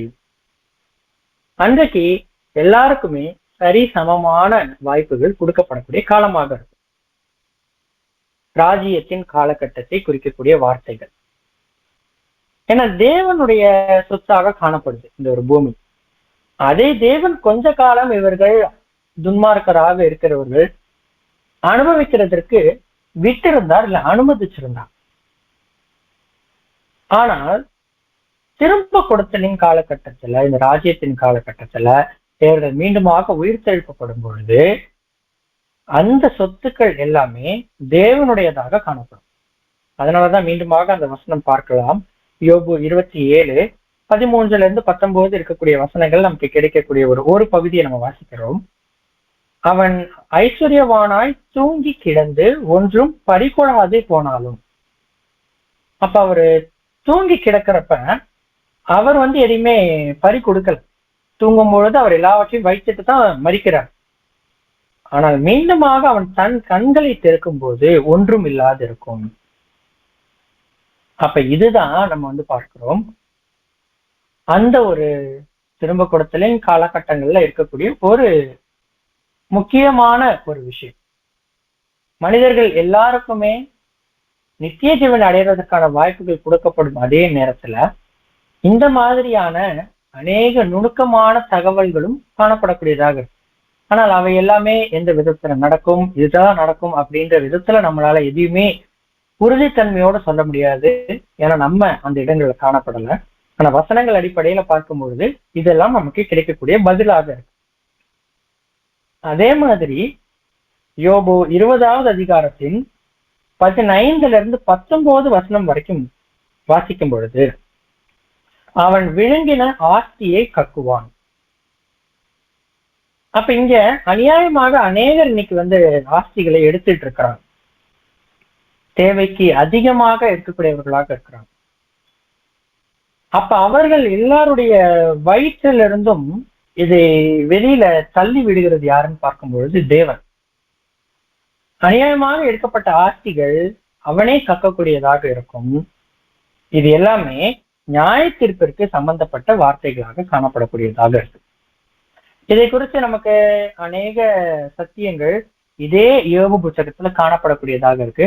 அது நம்மளுடைய பின்பாக வரக்கூடிய பாடங்கள் நம்ம அதையும் பார்க்க போறோம். அடுத்ததாக நம்ம பார்க்க இருக்கிற இன்னொரு அதே நியாய தீர்ப்பின் நாள் அப்படின்ற ஒரு விஷயத்தை குறித்து பார்க்கும் பொழுது, யோபு 20வது அதிகாரத்தின் 27-29 வசனங்கள் வரைக்கும் காணப்படக்கூடிய ஒரு விஷயம். யோபு 20:27-29. வானங்கள் அவன் அக்கிரமத்தை வெளிப்படுத்தி பூமி அவனுக்கு விரோதமாக எழும்பும் அப்படின்ற ஒரு வார்த்தை இங்க காணப்படுது. இது நியாய தீர்ப்பின் நாள்ல நம்ம இன்னைக்கு காணப்படக்கூடிய ஒரு நாள். ஏன்னா நியாய தீர்ப்பு தேவனுடைய வீட்டுல இன்றைக்கு நடந்து கொண்டுட்டு இருக்கு. ஆனால் கொஞ்ச காலங்கள் கழிச்சு அது சீக்கிரமாக எங்க வரும்னு பார்க்கும் பொழுது அவருடைய வீட்டை தாண்டி அடுத்ததாக உலகத்திற்குள்ள வெளிப்படும். அந்த நியாய தீர்ப்பு உலகத்துல வெளிப்படுறப்ப இந்த வசனத்தின்படி இந்த நியாய தீர்ப்புன்றது வெளிப்படக்கூடியதாக இருக்கும். வானங்கள் அவன் அக்கிரமத்தை வெளிப்படுத்தி பூமி அவனுக்கு விரோதமாக எழும்பும். நிறைய சந்ததிகள் இதுவரைக்கும் இறந்திருக்கிறாங்க 4000 வருடங்களாக. அப்ப எல்லாருமே மீண்டுமாக உயிர்த்தெழுந்து வரப்பட்டு மீண்டுமாக எல்லாருக்குமே வாய்ப்புகள் கொடுக்கப்பட்டு அதுல நியாய தீர்ப்புகள் கடந்து வரும்பொழுது அது எவ்வளவு பெரிய நியாய தீர்ப்பாக காணப்படும். எத்தனை சந்ததிகள் மீண்டுமாக எழுந்து வந்து அப்ப அவ்வளவு பெரிய ஒரு நியாய தீர்ப்பு அப்படின்றது உலகத்தின் மத்தியில வெளிப்படும். அதுதான் பார்க்கிறோம், வானங்கள் அவன் அக்கிரமத்தை வெளிப்படுத்தி பூமி அவனுக்கு விரோதமாக எழும்பும். அப்ப இந்த யோபு புத்தகத்தை நம்ம படிக்கும் பொழுது இது எல்லாமே கடைசியாக நடக்கிற விஷயங்கள், அநேக விஷயங்கள் இந்த புத்தகம் நமக்கு பேசக்கூடியதாக இருக்கு. இதை எப்படிப்பட்ட விதத்துல தேவன் எழுதி இருக்கிறாரு, இல்லை எதற்காக இதை உண்டு பண்ணினார், எவ்வளவு இடங்கள்ல இது குறித்து பேசப்பட்டிருக்கு, இந்த மாதிரி அநேக ஆச்சரியமான தகவல்கள் நம்ம மத்தியில இருக்கு. இந்த மாதிரியான அநேக புரியாத விஷயங்கள் இருக்கிறதுனாலதான், ஏன்னா இப்ப நம்ம இந்த சத்தியத்திற்குள்ளாக வந்தது நிமித்தமாக இந்த வசனங்கள் தெளிவாக புரியக்கூடியதாக இருக்கு, ரொம்ப எளிமையாக புரியக்கூடியதாக இருக்கு. வானங்கள் அவன் அக்கிரமத்தை வெளிப்படுத்தி பூமி அவனுக்கு விரோதமாக எழும்பும் அப்படின்றது நமக்கு ஒவ்வொரு வார்த்தையும் நம்மளால புரிஞ்சுக்க முடியும், இது நியாயத்தை பண்ணார். ஆனா இந்த சத்தியம் பற்றின அறிவே இல்லாத ஒருத்தவர் இதை வாசிக்கும் பொழுது அவர்களுக்கு இது ஒன்றுமே புரியாத புதிராக இருக்கும். அந்த வகையில இந்த ஒரு புத்தகத்தினை குறித்து அநேக கல்விமான்கள், அநேக வித்வான்கள், அநேகருக்கு வெவ்வேறு கருத்துக்கள் இருக்கு. ஒரு சிலர் இந்த யோபு புத்தகம்ன்றது ஒரு கவிதைக்காக எழுதப்பட்ட புத்தகம் அப்படின்னு சொல்றாங்க, ஒரு சிலர் இது ஒரு கதைக்காக எழுதப்பட்டதுன்றாங்க, ஒரு சிலர் இது ஒரு கட்டுக்கதை அப்படின்னு சொல்றாங்க, ஒரு சிலர் இது ஒரு நீதி கதை, நம்ம சின்ன குழந்தைகளுக்கு நீதி கதை புத்தகம்லாம் இருக்கும் அந்த வகையில ஒரு சிலர் சொல்றாங்க. இன்னும் ஒரு சில யோபுன்ற ஒருத்தர் உண்மையாகவே வாழ்ந்ததில்லை, அவர் ஒரு கற்பனையான மனிதர், ஒரு கதாபாத்திரம் தான் அப்படின்ற விதயங்கள்ல நிறைய நடக்கக்கூடியதாக இருக்கு. ஆனா நமக்கு இந்த எல்லா பிரச்சனைகளுக்கும் பதில் தெரியும். ஏன்னா நமக்கு இதனுடைய அநேக விளக்கங்கள் தேவனுடைய ஆவியினால் நமக்கு கொடுக்கப்பட்டிருக்கு. இந்த விவாதங்கள் எல்லாமே இன்னும் கொஞ்சம் நம்ம படிக்கணும் அப்படின்ற ஆர்வங்கள் நமக்கு இருக்கும்பொழுது இது நமக்கு கமெண்ட்ரிஸ்ல இது குறித்து நிறைய விளக்கங்கள் இருக்கு. மைஸ்வாட் பைபிள் ஆப்லயே நமக்கு இதெல்லாம் காணப்படக்கூடியதாக இருக்கு. நிறைய வித்தியாசமான கருத்துக்கள், ஒவ்வொருத்தவங்க யோபுவை எந்தெந்த கோணத்துல பார்த்திருக்கிறாங்க. ஒரு சிலர் யோபுவை ரொம்ப ஒரு நல்ல மனிதராக பார்த்திருப்பாங்க, ஒரு சிலர் யோபுவை ரொம்ப கோபக்கார மனிதராக பார்த்திருப்பாங்க. ஒவ்வொரு கோணங்கள் நமக்கு காணப்படும். அந்த வகையில நமக்கு தெரியும், வேதத்துல இருக்கக்கூடிய சத்தியத்தின் அடிப்படையில, நம்மளுடைய விசுவாசத்தின் அடிப்படையில யோபு உண்மையாகவே வாழ்ந்திருந்த ஒரு மனிதர். வேதாகமத்துல இதை குறித்து ரொம்ப தெளிவாகவே விளக்கங்கள் காணப்படுது. எசேக்கியேல் 14வது அதிகாரத்தினுடைய 20வது வசனத்தை நம்ம பார்க்கும் பொழுது, நோவாவும் தானியேலும் யோபும் அதன் நடுவில் இருந்தாலும் அவர்கள் தங்கள் நீதியினால் தங்கள் ஆத்துமாக்களை மாத்திரம் தப்புவிப்பவர்களாய் இருப்பார்களே அல்லாமல் குமாரனையாகிலும் குமாரத்தியாகிலும் தப்புவிக்க மாட்டார்கள் என்று ஜீவனை கொண்டு சொல்லுகிறேன் அப்படின்னு ஒரு வார்த்தை நமக்கு எசேக்கியேல் 14வது அதிகாரத்தினுடைய 20வது வசனத்துல காணப்படுது. இப்ப இங்க தேவன் பேசக்கூடும் வார்த்தைகள்ல நம்ம நன்றாக பார்க்கும்பொழுது 3 பேரை பற்றி இந்த இடத்துல தேவன் பேசுறார். நீதிமான் அப்படின்னு சொல்றார். யார் யாருன்னு பார்க்கும் பொழுது நோவா, தானியேல், யோபு. இதை நம்ம கொஞ்சம் உன்னிப்பாக கவனிச்சு பார்க்கும் பொழுது இந்த இடத்துல, இந்த வசனத்துல முக்கியமாக தானியேல் மற்றும் நோவா யாராக இருக்கிறார்கள்னா முற்பிதாக்களாக இருக்கிறாங்க. இவர்களோட லிஸ்ட்ல யோபுவையும் தேவன் சேர்த்திருக்கிறார். யோபு ஒரு முற்பிதாவாக காணப்படுறார். இதை குறித்து நம்ம இன்னுமாக கொஞ்ச நேரத்திலேயே பார்க்கலாம், எந்த வகையில அவர் முற்பிதாவாக இருக்கிறார், எதனால இவரை முற்பிதா நம்ம சொல்றோம். இது ஒரு மிகப்பெரிய சத்தியம். ஏன்னா யோபு ஒரு முற்பிதா அப்படின்றது அநேகருக்கு தெரியாமல் கூட காணப்படலாம், அநேகருக்கு தெரிஞ்ச கருத்தா கூட இருக்கலாம். தெரிஞ்சிருக்கும் பட்சத்துல இதை நம்ம நினைவுபடுத்திக் கொள்ளலாம். யாக்கோபு 5வது அதிகாரத்தினுடைய 11வது வசனத்தை நம்ம வாசிக்கும் பொழுது, இதோ பொறுமையாய் இருக்கிறவர்களை பாக்கியவான்கள் என்கிறோமே, யோபின் பொறுமையை குறித்து கேள்விப்பட்டிருக்கிறீர்கள் அப்படின்ற ஒரு வார்த்தை. இங்கே யோபுவை யாக்கோபு ஒரு ஒரு தூணாக காட்டுறார், ஒரு அஸ்திபாரமாக காட்டக்கூடியவராக இருக்கிறார் அவருடைய குணலட்சணத்தை வைத்து. இதை குறித்து நமக்கு ரசல் அவர்களுடைய சகோதரருடைய எழுத்துக்கள் நம்ம பார்க்கும்போது, யோபு 1வது அதிகாரம் 1வது வசனத்துல இதை குறித்து நம்ம பார்க்கிறோம். ஊட்ஸ் தேசத்துல அப்படின்ற ஒரு வார்த்தையில நமக்கு இந்த ஒரு வசனம் ஆரம்பிக்கக்கூடியதாக இருக்கும். அந்த ஒரு ஊட்ஸ் தேசத்திலே அப்படின்ற ஒரு வார்த்தையை வைத்தே இவர் ஒரு முற்பிதா யுகத்துல வாழ்ந்தவராக இருக்கணும் அப்படின்றதை குறிச்சு நமக்கு விளக்கங்கள் காணப்படும்.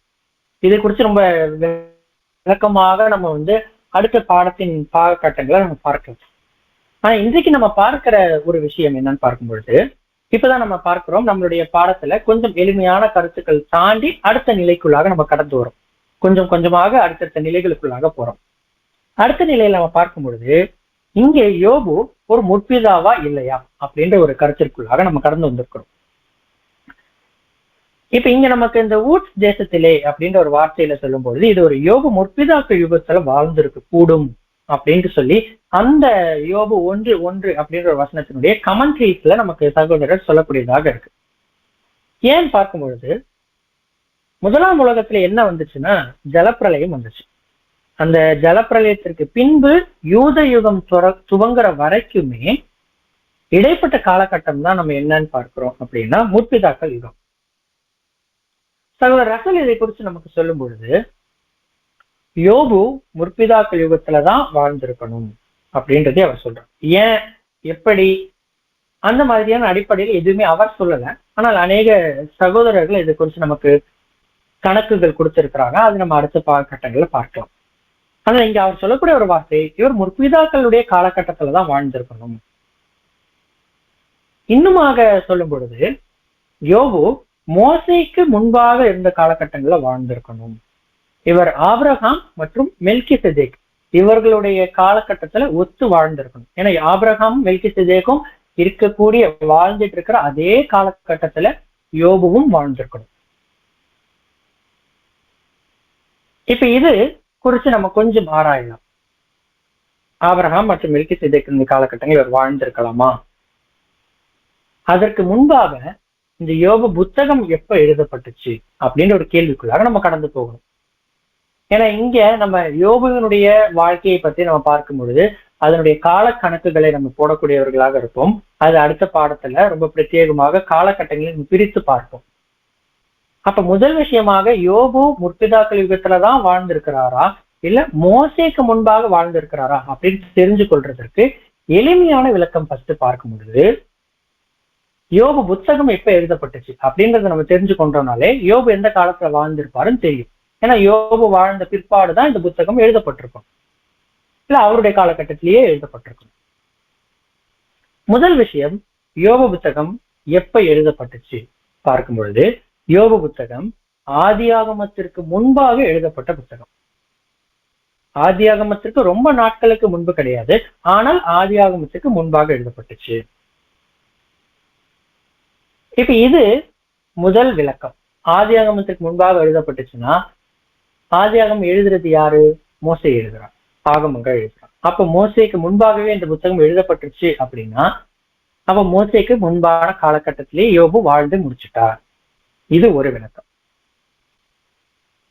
இதை குறித்து ஒரு சில சாட்சிகள் நம்ம பார்க்கலாம்.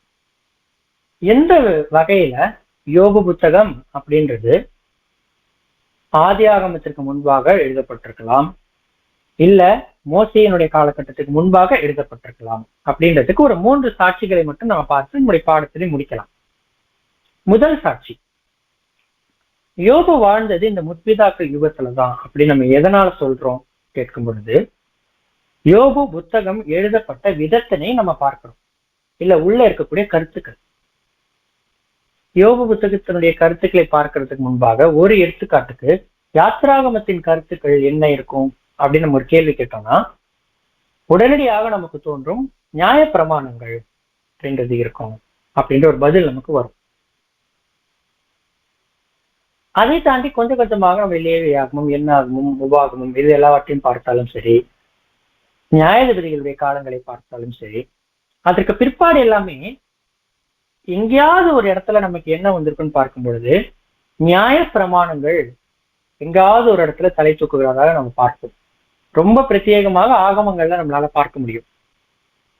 ஆனால் இந்த நியாயப்பிரமாணம் மற்றும் நியாயப்பிரமாணம் சார்ந்த எந்த கருத்துக்களுமே யோபு புத்தகத்துல பேசப்படல. ஜலப்பிரளயத்திற்கு பிற்பாடு என்ன நடக்குது ஒரு கேள்வி நம்ம கேட்டு பார்க்கலாம். ஜலப்பிரளயம் நடக்குது, ஜலப்பிரளயத்துக்கு பிற்பாடு சில பலிகள் செலுத்தப்படுது. ஜலப்பிரயத்துக்கு முன்பாக யார் பலி செலுத்துறான்னு பார்க்கும்பொழுது ஆபேல் சில பலிகளை செலுத்துறார். பலிகள் அப்படின்றது ரொம்ப வழக்கமாக இருந்துச்சு ஆரம்ப காலகட்டங்கள்ல. பலிகள் குறித்து நமக்கு யோபு புத்தகத்துல காணப்படலாம். ஆனா நியாயப்பிரமாணத்தின்படி இருக்கக்கூடிய பலிகள் இந்த புத்தகத்துல எதுவுமே காணப்படல. ஏன் அப்படின்னு கேட்கும் பொழுது, நியாயப்பிரமாணம் அப்படின்ற ஒரு விஷயம் கொடுக்கப்படுறதுக்கு முன்பாகவே இந்த புத்தகம் எழுதி முடிக்கப்பட்டுருச்சு. யோபு புத்தகம் மோசேக்கு முன்பாகவே எழுதப்பட்டுருச்சு. அப்ப இது முதல் சாட்சியாக நமக்கு காணப்படுது. யோபு புத்தகத்துல நியாயப்பிரமாணம் பற்றி ஒரு வார்த்தை கூட காணப்படல. அதனால நியாயப்பிரமாணத்தின் காலகட்டங்களுக்கு முன்பாக இந்த புத்தகம் எழுதப்பட்டு. இரண்டாவது சாட்சி என்ன இருக்குன்னு பார்க்கும் பொழுது, யோபு புத்தகம் முழுவதுமாக இஸ்ரேல் அப்படின்ற ஒரு தேசம் பற்றி எங்கேயுமே வசனங்கள் இருக்காது. அந்த ஒரு வார்த்தையே இருக்காது. இஸ்ரேல் தேசம், இஸ்ரேலர்கள், அந்த மாதிரி எந்த வார்த்தையுமே அங்க இருக்காது. இதனுடைய அர்த்தம் நமக்கு என்ன தெரியுது? இஸ்ரேல்ன்ற ஒரு வார்த்தை யார்கிட்ட இருந்து வந்துச்சு? யாக்கோபு கிட்ட இருந்து வந்துச்சு. அப்ப யாக்கோபிற்கு பிற்பாடு இஸ்ரேல்ன்ற ஒரு வார்த்தை நமக்கு வேதாகமத்துல பார்க்கப்படலாம். நம்ம அதை வாசிச்சு பார்க்கும் பொழுதே தெரியும். அவருடைய காலகட்டங்களுக்கு பின்பாக இஸ்ரேல் தேசம் குறித்த அநேக வார்த்தைகள் வரும். ஆனா யோபு புத்தகத்துல அந்த மாதிரி எந்த வார்த்தையும் இல்லைன்னு பார்க்கும் பொழுது, இவர் யாக்கோபினுடைய காலகட்டங்களுக்கு முன்பாகவும் வாழ்ந்திருக்கணும். இந்த புத்தகம் யாக்கோபிற்கு முன்பாகவும் எழுதப்பட்டிருக்கணும். இது இரண்டாவது சாட்சி. மூன்றாவது சாட்சி யோபுவினுடைய வயது அடிப்படையில. ஏன்னா நம்மளுடைய வசனங்களை நம்ம வாசிச்சு பார்க்கும் பொழுதே தெரியும், ஆரம்ப காலகட்டங்கள் அநேக வருடங்கள் வாழ்ந்திருப்பாங்க. கொஞ்சம் கொஞ்சமாக வருடங்கள் குறைஞ்சிக்கிட்டே வரும். அந்த வருடங்கள் அடிப்படையிலேயே நம்ம ஒரு காலகட்டத்தினை பிரிக்க முடியும். அந்த வகையில யோபுவினுடைய வயதை நம்ம பார்க்கும் பொழுது நமக்கு அதுல இருந்தும் பதில் கிடைக்கலாம். முதலாவதாக அவருடைய வயது யோபு 1வது அதிகாரம் மற்றும் யோபு 42வது அதிகாரத்தினுடைய 16வது வசனத்துல நமக்கு விளக்கங்கள் கிடைக்குது. யோபு 42:16 பார்க்கும்பொழுது, இதற்கு பின்பு யோபு 140 வருடம் உயிரோடு இருந்து 4 தலைமுறையாய் தன் பிள்ளைகளையும் தன் பிள்ளைகளுடைய பிள்ளைகளையும் கண்டான் அப்படின்னு ஒரு வார்த்தை இங்க இருக்கு. அவருக்குள்ளாக அந்த தீமையின் அனுபவம் கடந்து முடிந்த பிற்பாடு அவர் 140 வருடங்கள் வாழ்ந்திருக்கிறார். அதற்கு முன்பாக அவர் வாழ்ந்த வயதெல்லாம் நம்ம பிற்பாடு பார்க்கலாம். அதற்கு முன்பாக கொஞ்சம் வருடங்கள் வாழ்ந்திருக்கிறார். ஏறத்தாழ அவர் ஒரு 200 இருந்து 220 வயது வரைக்கும் அவர் வாழ்ந்திருக்கிறார்.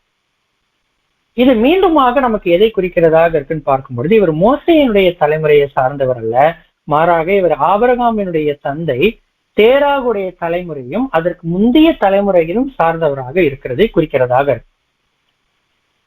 ஏன்னா அந்த காலகட்டங்களில் வாழ்ந்தவர்களுடைய வயதுகளை நம்ம பார்க்கும் பொழுது, பேலேகு அவருடைய வயது 239, ரெகு அவருடைய வயது 239, செருகு அவருடைய வயது 230 வருடங்கள்.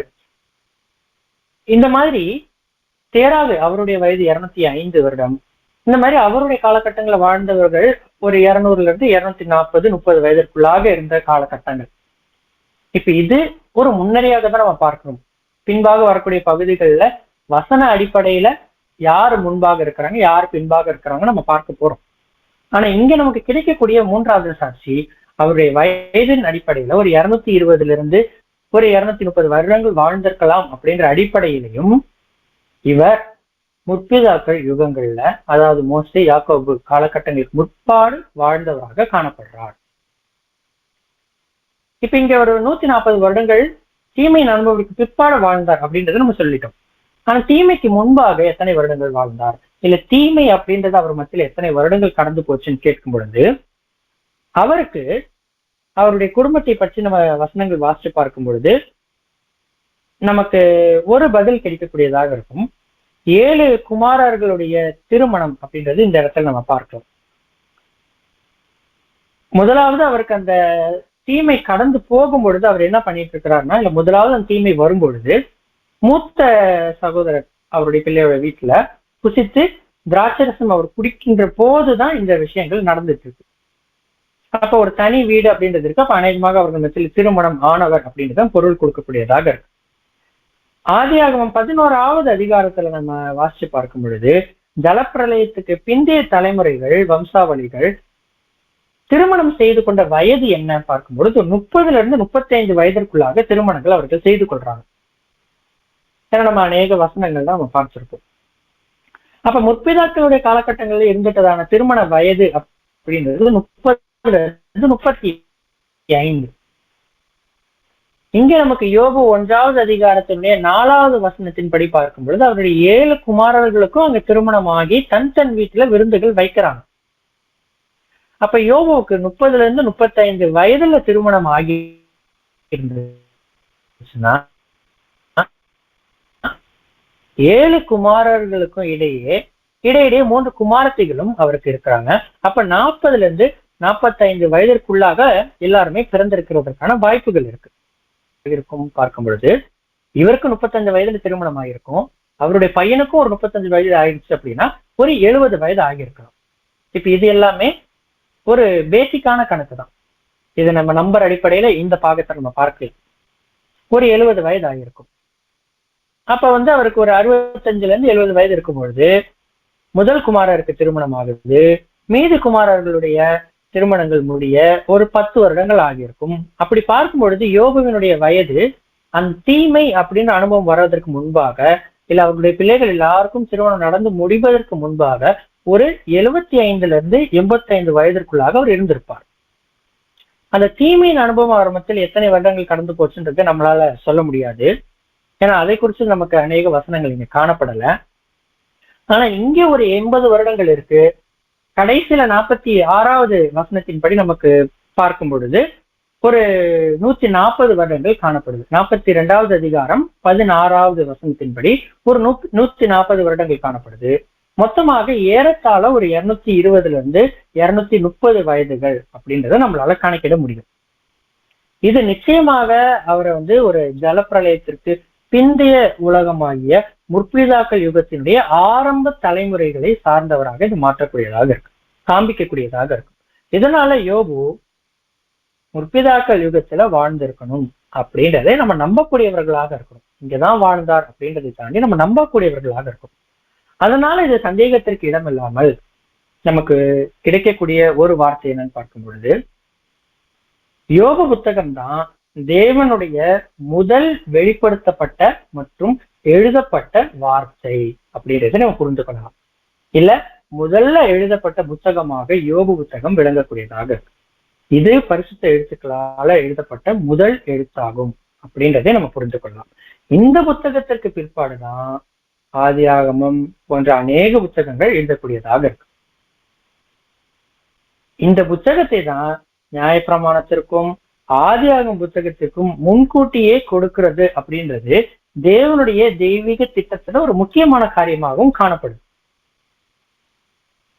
அப்ப இதுதான் அவருடைய வல்லமை அப்படின்றத நம்ம தெரிஞ்சு கொள்றதுக்கு ஒரு வாய்ப்பாக கூட இருக்கு. ஏன்னா முதல்ல எழுதப்பட்ட புத்தகம், ஆனால் அது பேசக்கூடிய முக்காவாசி கருத்துக்கள் கடைசியில யுகத்திற்கு முன்பாக நடக்கக்கூடிய கருத்துக்களே அது பேசக்கூடியதாக இருக்கு அப்படின்னு பார்க்கும் பொழுது இது எவ்வளவு ஒரு ஆச்சரியத்தை தரக்கூடியதாக இருக்கு. அப்ப இதுதான் நம்ம பார்க்கிறோம். நம்ம யோபு எப்பேற்பட்ட புத்தகம் அப்படின்னு நம்ம சொல்றோம் அப்படின்னா, அந்த புத்தகம் எழுதப்பட்ட காலக்கணக்குகள் இல்ல காலகட்டங்கள் தான் அதை ரொம்ப சிறப்பாக மாற்றக்கூடியதாக இருக்கு. அந்த காலகட்டங்கள்ல ரொம்ப ஒரு நவீனமான தொழில்நுட்பங்கள் எதுவும் கிடையாது, ஆனா உலகத்தை பத்தி பேசுறாங்க. அன்றைய காலகட்டங்கள்ல தெய்வீக திட்டங்கள் பத்தி எந்த தீர்க்கதரிசிகளும் அவர்கள் மத்தியில பெரிதாக கிடையாது. ஆனால் இருக்கக்கூடிய வார்த்தைகள் 1000 வருடத்தை பற்றி பேசக்கூடியதாக இருக்கு. இதெல்லாம் தான் அது இருக்கக்கூடிய ஆச்சரியங்கள். அப்ப இதுதான் இன்றைக்கு நம்மளுடைய பாகமாக கூட காணப்படக்கூடியதாக இருக்கு. இந்த பாகத்தோடு கூட நம்ம இரண்டாவது பாகத்தினை நம்ம நிறைவு செய்கிறதாக இருக்கு. யோபு எப்பேற்பட்ட புத்தகம் இங்க இந்த பாடத்தினுடைய இரண்டாவது பாகமாக காணப்படக்கூடியதாக இருக்கு. தேவனுடைய கிருபைகள் சித்தங்கள் இருக்கும் பட்சத்துல அடுத்த மாதமும் இதே போல நம்ம மீண்டுமாக கூடும் பொழுது இன்னுமாக புதிதான தகவல்களை நம்ம கற்றுக்கொள்வதற்கு தேவன் கிருபை இரக்கங்கள் பாராட்டுவார் நம்ம நம்பக்கூடியதாக இருக்கு. பொறுமையோடு இந்த ஒரு நேரம் வரை கேட்டிட்ட சகோதர சகோதரிகளுக்கு என்னுடைய தனிப்பட்ட நன்றிகளை கூட நான் தெரிவித்துக் கொள்கிறேன். ஆமென்.